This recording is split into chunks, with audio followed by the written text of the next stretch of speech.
औज़ुबिल्लाहिमिनश्शैतानिर्रजीम बिस्मिल्लाहिर्रहमानिर्रहीम रब्बि इश्रह ली सदरी व यस्सिर ली अमरी वहलुल उक़दतम मिन लिसानी यफ़क़हू क़ौली। अस्सलाम वालेकुम students, new guys and higher secondary school Taunsa की तरफ से मैं आपका फिज़िक्स का टीचर नईमुद्दीन। आज हम पढ़ेंगे फिज़िक्स 9th क्लास की physics chapter number 1 introduction to science and physics.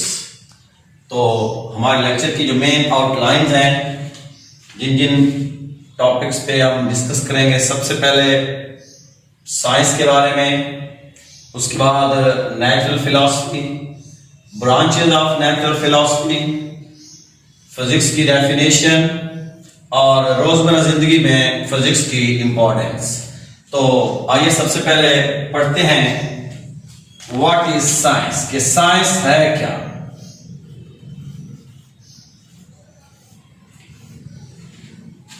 The word science is derived from Latin word scientia, which means knowledge। जो लफ्ज साइंस है ये लातीनी जबान के लफ्ज साइंटिया से निकला हुआ है। लैटिन वर्ड साइंटिया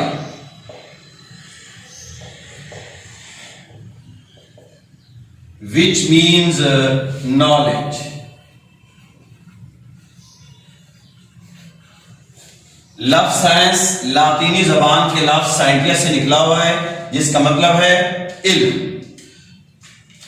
तो अल्लाह ताला ने जब इंसान को पैदा किया और इंसान ने इस कायनात में आंख खोली, कायनात के मुख्तलिफ मनाज़िर को देखा, उनके बारे में उनको अपनी 5 सेंसेस को इस्तेमाल करते हुए उनका मुशाहिदा किया। जहां मुशाहिदे से बात ना बनी तो वहां तजर्बात किए। इस तरह से साइंस का इल्म मुरत्तब हुआ। तो साइंस की डेफिनेशन हम इन अल्फाज में कर सकते हैं: द नॉलेज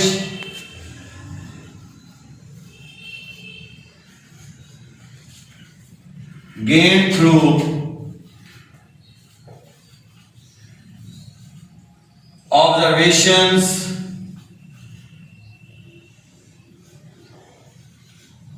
and experimentations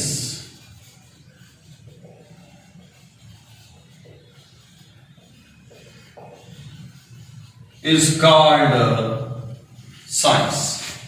यानी इंसानी मुशाहिदात और तजर्बात से हासिल होने वाला इल्म साइंस कहलाता है। तो साइंस के बारे में हमने जो कुछ जाना है कि जो लफ्ज साइंस है वो लैटिन वर्ड साइंटिया से निकला हुआ है, जिसका मतलब है नॉलेज। ऐसी नॉलेज जो ऑब्जर्वेशन और एक्सपेरिमेंटेशन की बुनियाद पर हासिल की गई, उस नॉलेज को हम क्या कहते हैं? साइंस कहते हैं। और साइंस के इल्म के बारे में इंसान की जो फर्स्ट अटेम्प्ट है, पहली कोशिश है उसके इल्म को मुरत्तब करने की, उसमें आ जाती है नेचुरल फिलॉसफी। और 18वीं सदी से पहले तक इंसान तमाम मादी अशिया का इल्म एक वाहिद अकेले सब्जेक्ट में पढ़ता था, और वो सब्जेक्ट था natural philosophy. Natural philosophy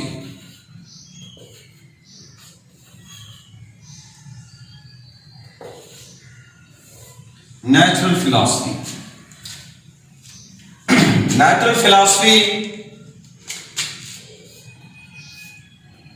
natural philosophy 18वीं सदी से पहले तक तमाम मादी अशिया का इल्म नेचुरल फिलॉसफी में स्टडी किया जाता था।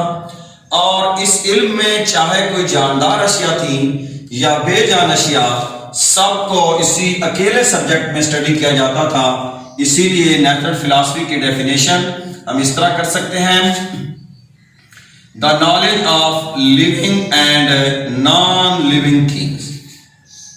The knowledge of living and non living things is called natural philosophy.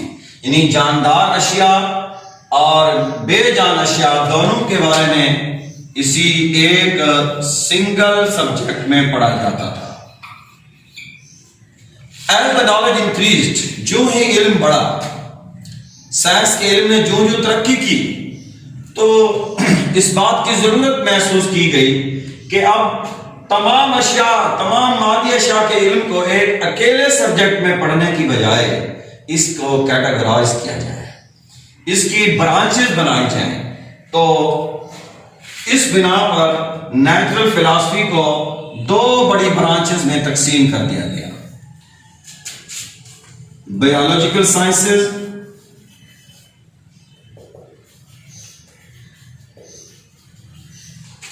और फिजिकल साइंसेस। बायोलॉजिकल साइंसेस जो जानदार अशिया के इल्म के बारे में, और बेजान अशिया के इल्म के बारे में फिजिकल साइंसेस। इस तरह नेचुरल फिलॉसफी का एक चार्ट मुरतब करते हैं हम।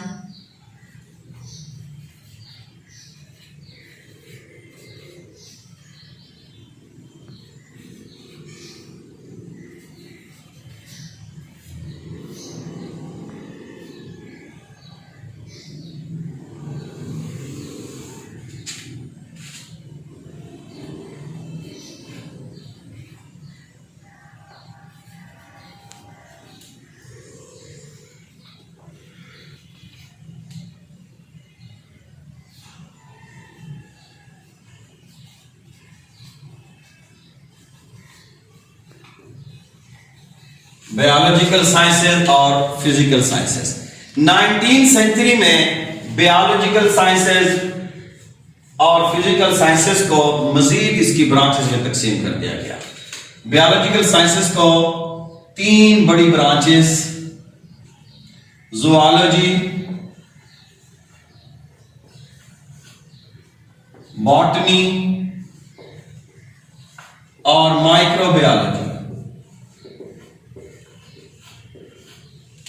और फिजिकल साइंसेस को 5 बड़े शोबों में डिवाइड कर दिया गया।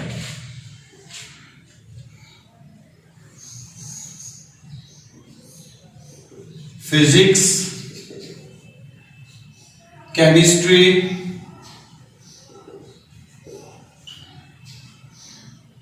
Astronomy, geology and meteorology.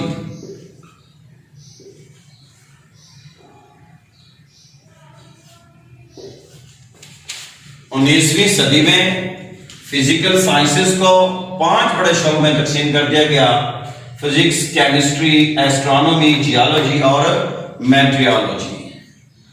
अब चूंकि हमारा मेन टॉपिक फिजिक्स है, तो हम फिजिक्स के ऊपर बहस करेंगे। Physics, the knowledge of science in which we study about matter, energy and their interaction। यानी दो चीजें मेन, मैटर, एनर्जी, और इन दोनों का इंटरएक्शन। फिजिक्स की definition, the branch of science that deal with the study of matter, energy and their interaction. यानी किस तरह मैटर को एनर्जी में और एनर्जी को मैटर में कन्वर्ट किया जाता है। तो सबसे पहले कि मैटर क्या है। Matter, everything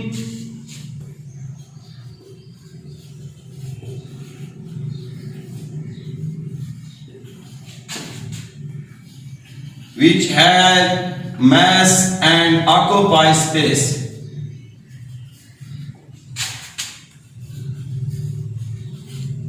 is called matter। हर वो चीज जो मैस रखती हो और जगह घेरती हो वो मैटर कहलाती है। और energy, the ability of the body to do work, किसी जिस्म के काम करने की सलाहियत को एनर्जी कहते हैं। The ability of the body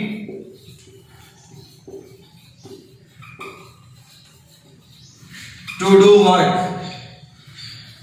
is called energy। तो अब हम ये बताते हैं कि किस तरह मैटर को एनर्जी में और एनर्जी को मैटर में कन्वर्ट किया जाता है। उसके लिए मैं आपको एक एग्जांपल देता हूं कि जब डैम के ऊपर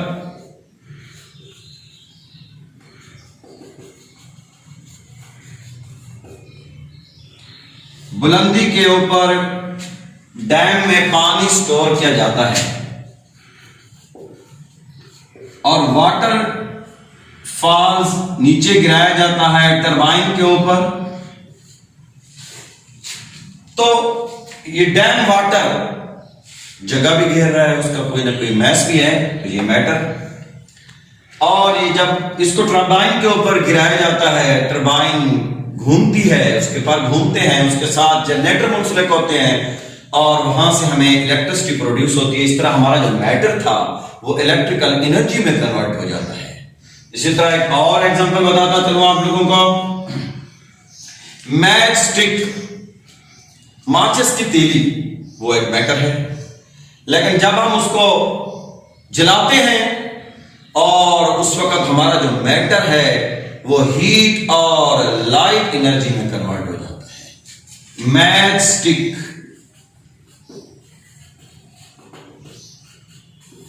ये भी मैटर है।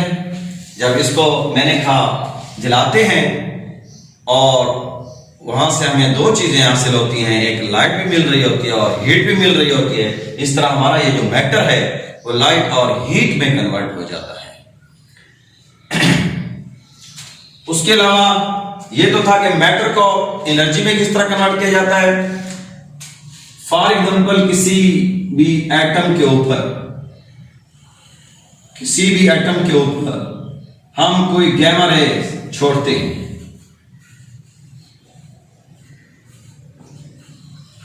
गैमा रे बेशबहा एनर्जी है, तो वो वहां से हमें दो चीजें मिलती हैं, एक इलेक्ट्रॉन और दूसरा पॉजिट्रॉन। तो इसको जाकर ये तोड़ती है और इस तरह हमारा ये जो मैटर है ये टूटता है और मजीद ये जो ना यहाँ से हमें एनर्जी के पार्टिकल हासिल होते हैं। तो ये था फिजिक्स की डेफिनेशन। फिजिक्स की डेफिनेशन में हमने पढ़ा the branch of science that deal with the study of matter, energy and their interaction. तो मैटर क्या है? Everything which has mass and occupies space is called the matter. और energy the ability of the body to do work. किसी जिस्म के अंदर कोई जितनी काम करने की सलाहियत होती है उतनी उसके अंदर एनर्जी पाई जाती है। आगे हमने एग्जांपल में ये चीज पढ़ी है कि किस तरह मैटर को एनर्जी में कन्वर्ट किया जाता है। तो उसके लिए मैंने एग्जांपल दिया है कि जो डैम वाटर है वो हमेशा हाइट के ऊपर डैम बनाए जाते हैं और वहां से जब पानी वाटर फॉल्स होता है नीचे टरबाइंस के ऊपर पड़ता है, टरबाइंस घूमती हैं, उनके साथ जनरेटर मुंसलिक होते हैं, तो वहां से हमें इलेक्ट्रिकल एनर्जी हासिल होती है। इस तरह हमारा जो मैटर था वो एनर्जी में कन्वर्ट होगा।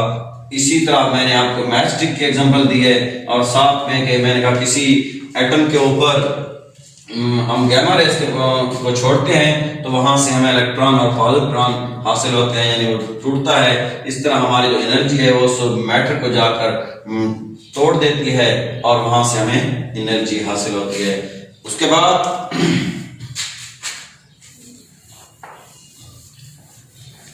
आगे है last importance of physics in our daily life.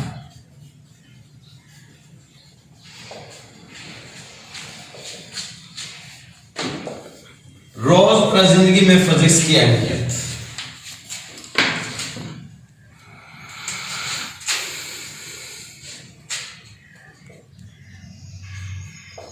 रोजमर्रा जिंदगी में फिजिक्स की बहुत बड़ी अहमियत है। The rapid progress in science.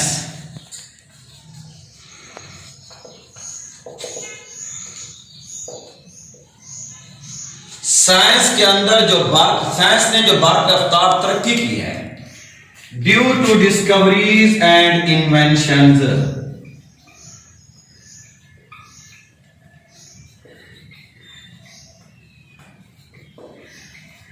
In the field of physics science ने जो बारक रफ्तार तरक्की की है वो फिजिक्स के मैदानों में नित नई इजादात और दरियाफ्तों की बदौलत मुमकिन है।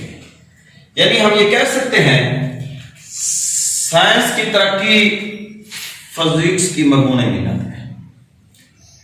अगर फिजिक्स की फील्ड में डेवलपमेंट ना होती तो शायद आज साइंस इस स्टेज पे ना होती। एग्जाम्पल से मजीद पता चलता है, जैसे car is made on the principle of mechanics.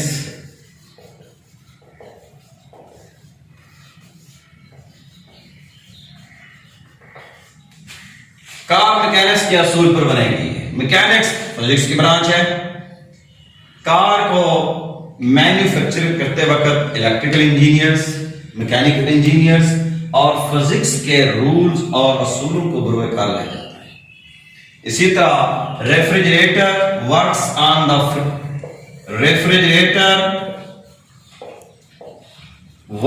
On the principle of thermodynamics.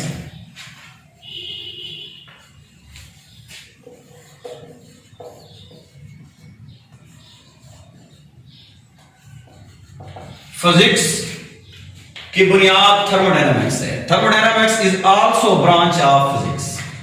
Thermodynamics भी फिजिक्स की ब्रांच है। तो हम ये कह सकते हैं कि साइंस के मैदान में जो बारक रफ्तार तरक्की है वो फिजिक्स की मरहून मिन्नत है। उसके अलावा इन आवर डेली लाइफ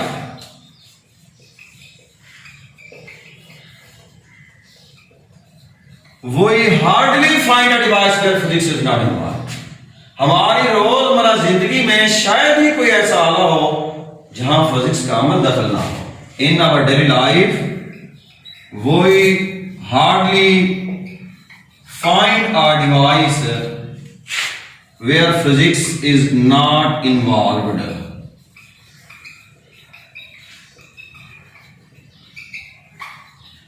हमारी रोजमर्रा जिंदगी में शायद ही कोई ऐसा आला हो जहां फिजिक्स का अमल दखल ना हो।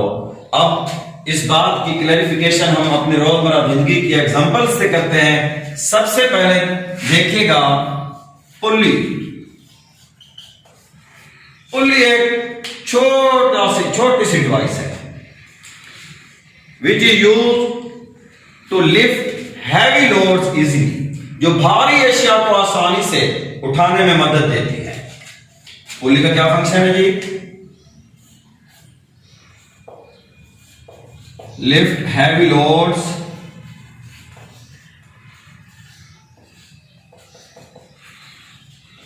इजी। उसके अलावा electricity,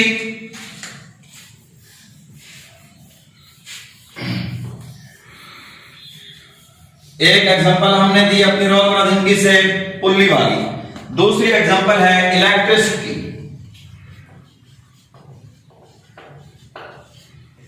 Electricity is not used only to get heat and light. Electricity से हमें सिर्फ हीट और लाइट नहीं मिलती, बट आल्सो मैकेनिकल एनर्जी। इससे हमें मैकेनिकल एनर्जी भी हासिल होती है। That drives fans and electric Motors, जो पंखों और तमाम बरकी मोटरों को चलाती है। इस बिना पे हम कह सकते हैं कि इलेक्ट्रिसिटी से हमें हीट मिलती है, लाइट मिलती है और साथ में मैकेनिकल एनर्जी।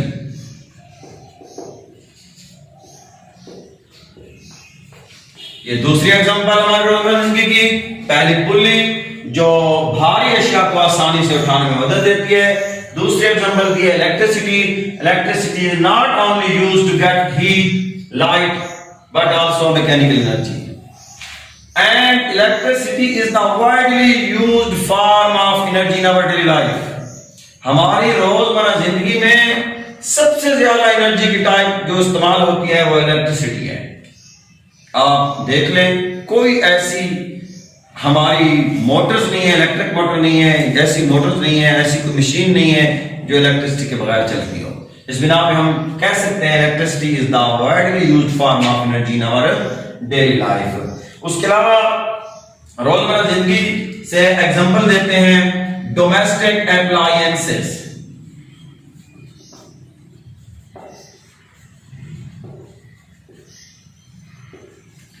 घरेलू सामान।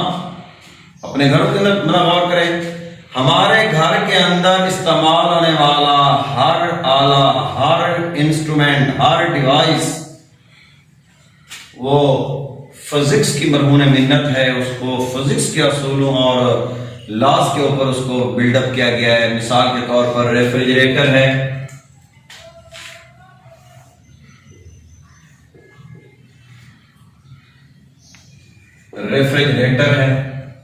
वॉशिंग मशीन है,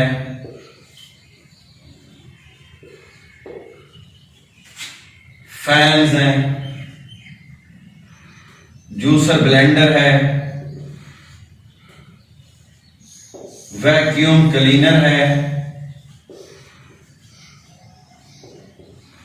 etc। पहला हमारे रोजमर्रा जिंदगी का इस्तेमाल पुल्ली जो भारी अशया को उठाने में मदद देती है, दूसरा इलेक्ट्रिसिटी जिससे हीट, लाइट और मैकेनिकल एनर्जी हासिल होती है। उसके बाद डोमेस्टिक अप्लायंसेस की बहुत सारी अशिया हैं जो फिजिक्स की मरहून मिन्नत हैं, जिनको फिजिक्स के लॉज के ऊपर बिल्डअप किया गया। उसके अलावा means of transportation, means of transportation,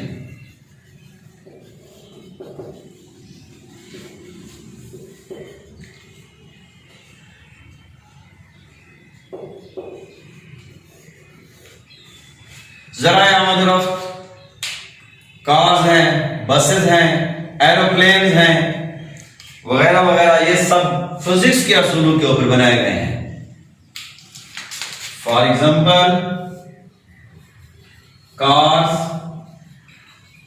buses,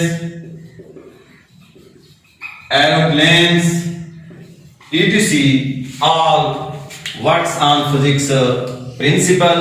उसके बाद है mass of means of communication, means of communication, ज़राए मवासलात, radio, television,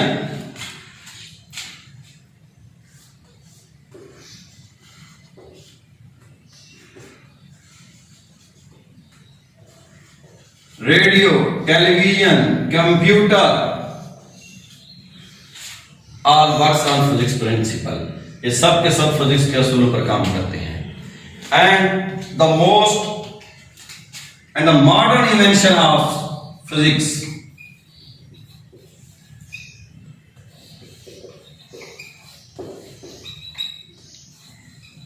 is the mobile phone. Mobile phone science की जदीद इजाद है। Through mobile phone we contact with peoples, हम लोगों के साथ राब्ता कर सकते हैं एनीवेयर इन द वर्ल्ड, दुनिया के किसी भी हिस्से में। Through mobile phone we send and receive pictures and messages to our friends and relatives. Mobile phone के जरिए हम अपने रिश्तेदारों से, अपने दोस्तों को पैगाम भेज सकते हैं, तस्वीर भेज सकते हैं, वसूल कर सकते हैं। तो ये थे हमारे रोजमर्रा जिंदगी से एग्जांपल्स, जिस बिना पे हम कह सकते हैं कि फिजिक्स की हमारी रोजमर्रा जिंदगी में बहुत बड़ी अहमियत है।